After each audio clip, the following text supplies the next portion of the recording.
इस कहानी की शुरुआत में दिखाते हैं कि एक कंपनी है जिसका नाम जेनेसिस है और वो 6 एस्ट्रोनॉट्स को मार्स पर भेज रही है और वो उन्हें वहाँ विजिट करने के लिए नहीं बल्कि वहाँ पर हमेशा के लिए रहने के लिए भेज रहे हैं ताकि ये इंसान की मार्स पर रहने की शुरुआत हो और इसके बाद अगर इन लोगों को कामयाबी मिल जाती है तो वहाँ पर और भी मानवों को भेज सके। अब इन 6 लोगों का क्रू मार्स के लिए निकलता है। इन्हें मार्स के सफर पर अभी तक 2 महीने हो चुके थे और इस क्रू की जो हेड है जिसका नाम सेरा है उसे ये पता चलता है कि वो प्रेग्नेंट है। अब जब ये बात नीचे अर्थ पर उनके टीम के लोगों को पता चलती है तो इस बात से सब परेशान हो जाते हैं, लेकिन उनका मार्स का सफर रुकता नहीं है और वो कुछ वक्त बाद मार्स पर पहुंच जाते हैं। अब जब वो मार्स पर पहुंचते हैं तब सेरा की डिलीवरी का टाइम हो जाता है और वहाँ पर जो उसके साथ 5 एस्ट्रोनॉट्स होते हैं वो मिलके उसकी डिलीवरी करते हैं और वो एक बेटे को जन्म देती है। लेकिन डिलीवरी के तुरंत बाद उसको कॉम्प्लिकेशंस हो जाती है क्योंकि वहाँ पर ग्रेविटी बहुत कम होती है और इन कॉम्प्लिकेशंस में उसकी डेथ हो जाती है। अब जो उनकी टीम जो नीचे अर्थ पर होती है वो बच्चे के मेडिकल रिपोर्ट्स देखने के बाद आपस में डिस्कशन करते हैं कि वहाँ की जो ग्रेविटी है वो अर्थ से 1/3 है और इसी ग्रेविटी में जन्म लेने के कारण उस बच्चे के बोन्स बहुत अलग है और उसका दिल अर्थ के लोगों से बिल्कुल अलग है और अगर हम उसे अर्थ पर ले आएंगे तो वो यहाँ पे सरवाइव नहीं कर पाएगा क्योंकि इस ग्रेविटी में वो बच्चा अब जिंदा नहीं रह सकता। अब जो जेनेसिस कंपनी का हेड होता है वो बोलता है कि अगर हम चाहते हैं कि ये बच्चा सरवाइव करे तो उसे मार्स पर ही रहने देना होगा और उसके लिए हमें बहुत पैसों की जरूरत होगी क्योंकि हमारा प्रोजेक्ट वहाँ पर चलता रहना चाहिए और अगर हम चाहते हैं कि हमारा प्रोजेक्ट आगे भी चलता रहे तो हमें ये पूरी न्यूज दुनिया से छुपानी होगी ताकि हमें फंडिंग मिलती रहे और वहाँ पर हमारा काम भी चलता रहे और ये बच्चा सरवाइव भी कर जाए। उसकी इस बात से पूरी टीम सहमत होती है और वो ये डिसाइड करते हैं कि हम इस बच्चे की इंफॉर्मेशन किसी को भी नहीं देंगे। और अब धीरे धीरे वक्त बीतता है और वो बच्चा अब 16 साल का हो जाता है। इस बच्चे का नाम गार्डनर रखा जाता है और गार्डनर ने अपनी पूरी जिंदगी में केवल 14 लोगों को ही देखा होता है। गार्डनर एक्सट्रीमली इंटेलिजेंट होता है। इसके पीछे का रीजन ये होता है कि एक तो वो बचपन से एस्ट्रोनॉट के साथ रहा है और दूसरा उसका दिमाग जो पहले से ही तेज होता है, यानी कि वो इनबॉर्न इंटेलिजेंट होता है। अब मार्स पे जो उनका रिसर्च कैंप होता है वहाँ पर गार्डनर उन्हीं 5 एस्ट्रोनॉट के साथ रहा है। उसे अपनी माँ के बारे में भी ज्यादा इन्फॉर्मेशन नहीं है और उसे अपने पिता का भी नाम भी नहीं पता। गार्डनर के पास ऐसे बहुत सारे सवाल है जिसके वो जवाब चाहता है, लेकिन उसके पास ऐसा कोई भी नहीं है जो उसके सारे सवालों का जवाब दे सके। अब उसी कैंप में गार्डनर की माँ का यानी कि सेरा का एक लॉकर होता है जिसका पासवर्ड उसके पास नहीं होता और उसे कुछ नहीं पता कि उसके अंदर क्या है, लेकिन एक दिन वो उसको हैक करके उसका पासवर्ड ले लेता है और जब उस लॉकर को खोलता है तब उसे वहाँ पर उसकी माँ की एक बैग मिलती है और उस बैग को खोलने के बाद उसके अंदर एक पेन ड्राइव मिलता है और एक रिंग मिलती है। वो रिंग को अपने हाथ में पहन लेता है और पेन ड्राइव को जब वो उस सिस्टम से कनेक्ट करता है तो उसमें एक वीडियो होता है जिस वीडियो में वो देखता है कि उसकी माँ बीच पर एक आदमी के साथ है और उसकी माँ उस आदमी के साथ एंजॉय कर रही होती है। गार्डनर गेस करता है कि यही उसके माता पिता है और वो उनकी वीडियो की एक स्क्रीनशॉट लेता है और वो फोटो अपने मोबाइल में ले लेता है। गार्डनर के लाइफ में एक और चीज होती है, वो यही मार्स से अर्थ पर एक लड़की से चैटिंग करता है जिसका नाम टुल्सा होता है। ये लड़की बहुत ब्रेव और टैलेंटेड होती है। ये गार्डनर को बोलती है कि मैं अपनी मर्जी से जीना चाहती हूँ, खुल के जीना चाहती हूँ, घूमना चाहती हूँ। गार्डनर बोलता है कि काश मैं भी ऐसा कर सकता। वो बोलती है कि तुम्हें कौन रोकता है। गार्डनर बोलता है कि माय डिजीज ऑस्टियोजेनेसिस इम्परफेक्टा। टुल्सा बोलती है कि ओह तुम अपना घर नहीं छोड़ सकते। वो बोलता है कि ये घर नहीं है, ये एक पेंट हाउस है जो मार्क एवेन्यू पर है। लेकिन तुलसा उसकी बात पर यकीन नहीं करती। वो सोचती कि ये मजाक कर रहा है। तुलसा के साथ एक बुरी चीज होती है कि उसका इस दुनिया में कोई नहीं होता। गवर्नमेंट उसे अलग अलग घरों में शेल्टर प्रदान करती है। कुछ लोग ऐसे होते हैं जो उसे अपने घर में कुछ दिनों के लिए, कुछ महीनों के लिए रखते हैं और उसके बाद उसका घर चेंज हो जाता है और तुलसा ऐसे ही अलग अलग घरों में रहती है। वही दूसरी तरफ ये दिखाते हैं कि गार्डनर अपने रिसर्च स्टेशन से बाहर निकल जाता है और वहाँ पर वो गाड़ी बहुत स्पीड से चलाता है और उसकी गाड़ी पलट जाती है। गाड़ी पलटने की वजह से उसका ऑक्सीजन पाइप टूट जाता है और उसे सांस लेने में परेशानी होने लग जाती है। मगर तभी वहाँ पर केंड्रा आ जाती है। केंड्रा भी एक एस्ट्रोनॉट होती है जो गार्डनर को अपने बेटे की तरह समझती है और वो उसे बहुत प्यार करती है। केंड्रा उसे बचा लेती है और वापस उसे रिसर्च स्टेशन पर ले आती है और उसे बोलती है कि तुमने ये लॉक खोला कैसे, तुम्हें पासवर्ड कैसे मिला। वो बोलता है कि मुझे इस पेंट हाउस में बचपन से साइंटिस्ट ने पाला है तो ये मेरे लिए कोई बड़ी बात नहीं है और इसके बाद वो अपने रूम में जाकर बैठ जाता है। अब केंड्रा जेनेसिस के सीनियर बॉस से बात करती है और वो बोलती है कि हमें गार्डनर को धरती पर लेके आना चाहिए क्योंकि वो अर्थ पर आना चाहता है, वो देखना चाहता है। हालांकि उनका बॉस भी चाहता है कि गार्डनर धरती पर आए, लेकिन वो जानता है कि ये बहुत रिस्की होगा और बहुत खतरनाक है। वो बोलता है कि इसके लिए उसे बहुत ही कॉम्प्लिकेटेड सर्जरी से गुजरना पड़ेगा, जो मुझे नहीं लगता कि ठीक है, लेकिन केंड्रा उसे मना लेती है। और फाइनली ये डिसाइड होता है कि उसको ट्रेनिंग करवा के, सर्जरी करवा के गार्डनर को पृथ्वी के एटमॉस्फेयर के लायक बनाएंगे और उसे पृथ्वी पर लेकर आएंगे। और इसके बाद गार्डनर की कॉम्प्लिकेटेड सर्जरीज होती है, उसकी फिजिकल फिटनेस को बढ़ाया जाता है और इन सब चीजों में केंड्रा उसकी बहुत हेल्प करती है। अब गार्डनर अर्थ पर टुल्सा को ये खबर देता है कि मैं जल्दी तुमसे मिलूंगा क्योंकि उन्हें मेरी डिजीज का इलाज मिल गया है, जिससे मुझे सर्जरी से होकर गुजरना पड़ेगा, फिजिकल फिटनेस से होकर गुजरना पड़ेगा और इसके बाद कुछ महीनों की जर्नी होगी और उसके बाद मैं तुमसे मिलूंगा। टुल्सा बोलती है कि ठीक है, जल्दी आना, इससे पहले कि फॉस्टर केयर वाले मुझे घर से निकाल दे, यानी कि उसको कहीं और शिफ्ट कर दे। गार्डनर बोलता है कि ठीक है और अब गार्डनर अर्थ पर जाने के लिए पूरी तरह से तैयार है और उनका शिप अर्थ पर जाने के लिए निकल पड़ता है। रास्ते में गार्डनर केंड्रा से पूछता है कि क्या तुम जानती हो मेरे डैड कहाँ रहते? वो बोलती कि नहीं। वो बोलता है कि क्या तुम्हें उनका नाम पता है? वो बोलती है कि गार्डनर, मुझे उनके बारे में कुछ नहीं पता और अगर मुझे पता होता तो मैं तुम्हें जरूर बताती। अब जब गार्डनर अर्थ पर पहुंच जाता है तब उसके कुछ और मेडिकल टेस्ट होते हैं जो कि निगेटिव आते हैं, जो कि उसके फेवर में नहीं आते। गार्डनर को पता चल जाता है कि अब ये लोग मुझे वापस मार्स पर भेज देंगे। इससे पहले कि वो उसे मार्स पर भेजे, गार्डनर वहाँ से भाग जाता है और वहाँ से भागने के बाद वो बहुत खुश होता है क्योंकि अब वो आजाद है। और जब वो मार्स पर जंप करता था तब वो बहुत ऊंची छलांग लगाता था क्योंकि वहाँ पर ग्रेविटी कम थी, लेकिन अर्थ पर ग्रेविटी ज्यादा है। अब वो छलांग लगाता है और वो सोचता है कि मैं ऊपर उठ जाऊंगा, ऊंचा उड़ूंगा, पर यहाँ पर ऐसा कुछ भी नहीं होता क्योंकि अर्थ की ग्रेविटी मास से बहुत ज्यादा है। इसके बाद वो एक जगह जाता है जहाँ पर बहुत सारे लोग बैठे हुए होते हैं। तभी बारिश होना शुरू हो जाती है और सब लोग अंदर भागते हैं, लेकिन गार्डनर ने आज पहली बार बारिश देखी है और वो पहली बार बारिश में भीगता है और उसे बहुत अच्छा लगता है। इसके बाद वो एक बस पकड़ता है और सीधा टुल्सा से मिलने जाता है, लेकिन अब केंड्रा को और जो जेनेसिस कंपनी का बॉस होता है उन्हें भी पता होता है कि वो सिर्फ उसी से मिलने जाएगा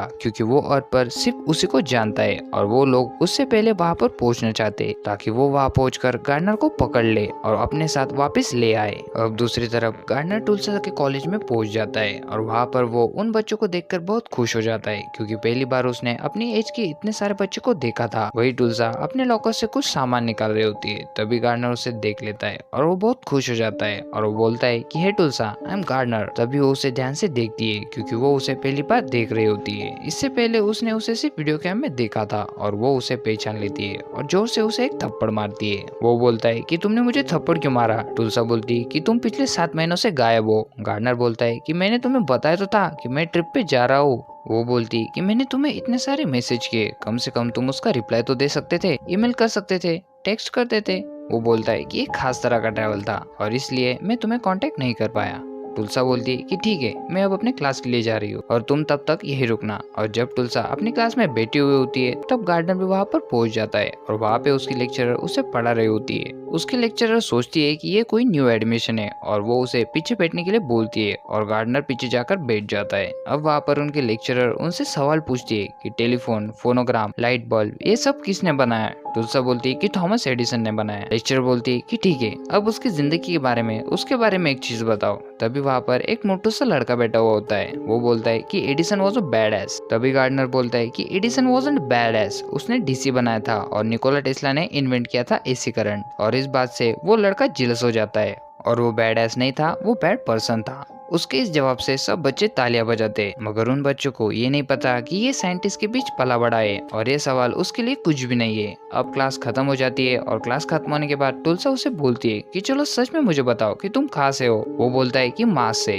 वो कहती है कि मार्स से? वो कहता है कि हाँ, लेकिन टुल्सा उसकी बात पर बिल्कुल यकीन नहीं करती। गार्डनर उसे बताता है कि मेरे जन्म के साथ मेरे माँ की मृत्यु हो गई थी और अब मैं अपने डैड को ढूंढना चाहता हूँ और यहाँ पर मैं तुम्हारे अलावा किसी को भी नहीं जानता। वो उसे अपने डैड की फोटो दिखाता है और वो बोलता है कि मुझे नहीं पता कि ये कहाँ रहे थे। वो कहती कि ठीक है, हम उन्हें ढूंढते और वो वहाँ से निकलकर तुलसा के घर पर आते। वहाँ से वो अपने साथ कुछ पैसे लेती है। तभी वहाँ पर जेनेसिस के जो ओनर होते हैं, जो हेड होता है, वो वहाँ पर आ जाते और साथ में केंद्रा भी होती है। वो गार्डनर को बोलते कि तुम हमारे साथ वापस चलो, नहीं तो तुम्हारी तबीयत खराब हो जाएगी। लेकिन गार्डनर उनकी बात नहीं सुनता। वो बोलता है कि मैं अपने डैड को ढूंढने के लिए जा रहा हूँ, और वो वहाँ से भाग जाते। तभी उसको पकड़ने के लिए उसके पीछे केंद्रा भाग रही होती है, और जेनेसिस का जो ओनर होता है वो भी गाड़ी लेकर उसके पीछे आ जाता है, और वो उसे पकड़ने वाले होते हैं कि तभी तुलसा एक हेलीकॉप्टर लेकर आ जाती है, जो काफी वक्त से उनके खेतों में पड़ा था। लेकिन तुलसा को वो अच्छी तरह से चलाना नहीं आता, और जब उनका हेलीकॉप्टर हवा में उड़ रहा होता है तब उसके अंदर का पेट्रोल खत्म हो जाता है, और उनकी लैंडिंग बहुत बुरी तरह से होती है, और सामने वो एक गोदाम टाइप घर से टकराने वाले होते हैं कि उससे पहले वो कूद जाते।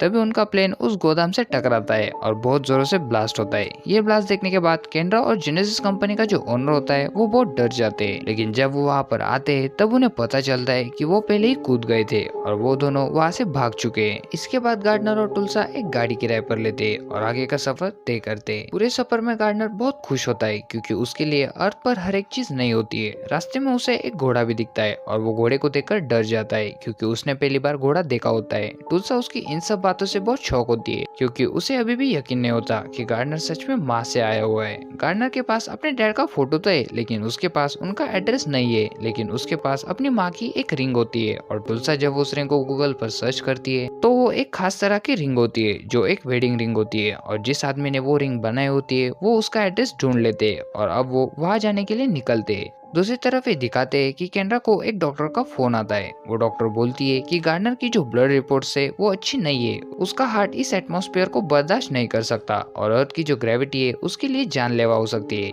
यानी कि उसे जल्द से जल्द आउट ऑफ ग्रेविटी जाना होगा, नहीं तो उसकी जान को खतरा है। और इस न्यूज से केंद्रा बहुत परेशान हो जाती है और वो दोनों गार्डनर और तुलसा को ढूंढने के लिए आगे बढ़ते। वही ये दिखाते कि तुलसा और गार्डनर बहुत एंजॉय कर रहे होते। वहाँ से वो अच्छे अच्छे कपड़े खरीदते, रहने के लिए टेंट खरीदते और अपना आगे का सफर तय करते। अब वो उस आदमी के पास जा रहे होते जिसने गार्डनर की मॉम के लिए रिंग बनाई थी, और वो आदमी उन्हें बिल देता है जिसमें वो एड्रेस होता है, और इसके बाद वो दोनों उस एड्रेस की ओर निकलते। लेकिन रास्ते में गार्डनर की तबीयत बहुत खराब हो जाती है, उसके नाक से खून निकलने लग जाता है और वो बेहोश हो जाता है। तभी तुलसा उसे एक हॉस्पिटल में ले जाती है, और हॉस्पिटल में जब डॉक्टर उसका चेकअप करते हैं तब वो हैरान हो जाते हैं क्योंकि उसका दिल आम इंसान से बहुत बड़ा होता है और उसकी हड्डियां भी अलग किस्म की होती है। तुलसा समझ जाती है कि अभी तक गार्डनर जो भी बोल रहा था वो सच बोल रहा था, और ये सच में माँ से आया हुआ है, और इसी वजह से उसे ये प्रॉब्लम हो रही है क्योंकि इस ग्रेविटी में ये सर्वाइव नहीं कर पा रहा। अब जब गार्डनर होश में आ जाता है तब वो बोलता है कि हमें यहाँ से चलना चाहिए। वो बोलती है कि नहीं, तुम्हें हेल्प की जरूरत है। गार्डनर बोलता है कि ये मेरी हेल्प नहीं कर सकते। वो बोलता है कि मैं अर्थ को बहुत चाहता हूँ, यहाँ रहना चाहता हूँ, लेकिन अर्थ मुझे नहीं चाहती, और वो दोनों वहाँ से निकल जाते हैं। उन दोनों के निकलने के बाद वहाँ केंद्रा और जेनेसिस कंपनी का ओनर आता है, लेकिन तब तक वो वहाँ से निकल चुके होते हैं। इसके बाद ये दिखाते हैं कि गार्डनर और तुलसा उस जगह पर पहुंच जाते हैं जिस जगह का एड्रेस उस रिंग वाले ने उन्हें दिया होता है, और वो वही जगह होती है जो फोटो में होती है। और जब वो उस घर में जाते हैं तब वहाँ पर वही इंसान बैठा होता है जो फोटो में होता है, और गार्डनर उसे देख के बहुत खुश हो जाता है। उसे लगता है कि उसे उसके डैड मिल गए। वो उसके डैड को वो फोटो दिखाता है जो उनके पास होती है। वो आदमी बोलता है कि तुम्हें ये फोटो कहाँ से मिली? गार्डनर बोलता है कि सेरा एलिट मेरी मॉम थी और मेरे बर्थ के समय उनकी मौत हो गई। वो आदमी बोलता है कि सेरा की मृत्यु एक एक्सीडेंटल डेथ थी। गार्डनर बोलता है कि नहीं, ये सच नहीं है, जो मैंने कहा वही सच है और आप मेरे डैड हो। ये बात सुनकर वो आदमी इमोशनल हो जाता है और बोलता है कि ये सब तुम क्यों कर रहे हो, मैं अभी पुलिस को फोन करता हूँ। और जब वो पुलिस को फोन करने जाता है तब तुलसा उसे गुस्से से रोकती है। वो बोलती है कि इस प्लेनेट पर ये किसी को भी नहीं जानता, और यहाँ पर इतनी दूर वो सिर्फ तुमसे मिलने आया है और ये मर रहा है।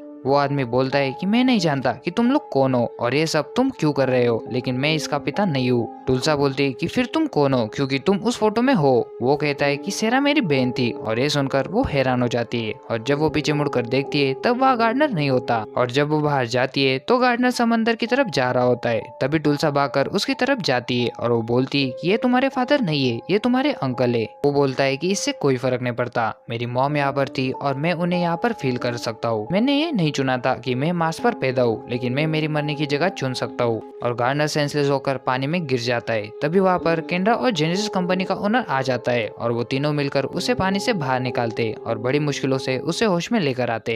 तब जो जेनेसिस कंपनी का ओनर होता है वो बहुत रो रहा होता है। अब गार्डनर उसे पूछता है कि मेरी माँ कैसी थी। वो बोलता है कि वो बहुत फियरलेस और बहुत काइंड थी। इसके बाद गार्डनर ये बात समझ जाता है कि यही मेरे पिता है। गार्डनर बोलता है कि तुम्हें मेरे डैड हो ना। वो बोलता है कि हाँ तुम सच हो। और अब तक वहाँ पर एम्बुलेंस भी आ जाती है और वो गार्डनर को एम्बुलेंस में बिठाते और एयरपोर्ट की तरफ ले जाते। वहाँ पर एक खास तरह का प्लेन होता है और वो गार्डनर को उस प्लेन में ले जाते और उसे उड़ाना शुरू करते ताकि वो ग्रेविटी से दूर जाए, क्योंकि गार्डनर जितना ग्रेविटी से दूर जाएगा वो उतना ही जल्दी ठीक होगा। लेकिन अभी भी उनका प्लेन ग्रेविटी के अंदर होता है। ये सब देखने के बाद गार्डनर के डैड बहुत परेशान हो जाते। तभी वो पायलट के बगल वाले सीट पर जाकर बैठते और प्लेन का कंट्रोल अपने हाथ में लेते, क्योंकि पायलट को परमिशन नहीं होती कि वो एटमॉस्फेयर के बाहर जाए, यानी कि ग्रेविटी से बाहर जाए। लेकिन गार्डनर के डैड उसे किसी भी हालत में बचाना चाहते और वो प्लेन को फुल स्पीड में ऊपर की तरफ ले जाते। और जब वो ग्रेविटी से बाहर पहुंच जाते तो प्लेन के अंदर सब लोग उड़ने लग जाते, क्योंकि अब वो आउट ऑफ ग्रेविटी है और सब लोग हवा में तैरना शुरू हो जाते। और इसके बाद गार्डनर की भी तबीयत बिल्कुल नॉर्मल हो जाती है। अब वो सब अर्थ पर आते और गार्डनर को उसके प्लेनेट पर वापस भेजने की तैयारी करते। गार्डनर का अब अर्थ पर आने का जो मकसद था वो अब पूरा हो चुका है और उसके जाने से टुल्सा को, उसके डैड को, केंड्रा को, सबको बहुत दुख होता है और गार्डनर को भी बहुत दुख होता है। लेकिन फाइनली उसको अपने प्लेनेट मार्स पर जाना ही होगा और वो मार्स पर पहुंच जाता है। मार्स पर पहुंचने के बाद टुल्सा की और गार्डनर की नॉर्मली पहले की तरह बातें शुरू हो जाती है। और एक दिन टुल्सा जहाँ पर रहती है वहाँ पर केंड्रा भी आ जाती है। केंड्रा टुल्सा से बोलती है कि मैं अपनी जॉब से रिटायर हो चुकी हूँ और क्यों ना तुम मेरे साथ मेरे घर पर आ जाओ। दरअसल वो टुल्सा को एडॉप्ट कर लेती है और टुल्सा को एक ट्रेनिंग प्रोग्राम भी ज्वाइन करवाती है ताकि वो इन फ्यूचर गार्डनर को मिलने के लिए मार्स पर जा सके। और अंत में ये दिखाया जाता है कि गार्डनर और उसके पिता मार्स प्लेनेट पर घूम रहे होते हैं और अब गार्डनर बहुत खुश होता है क्योंकि उसे उसके सारे सवालों के जवाब मिल चुके हैं और अब मार्स ही उसका घर है। और इसी के साथ ये मूवी, ये कहानी यहीं पर खत्म हो जाती है।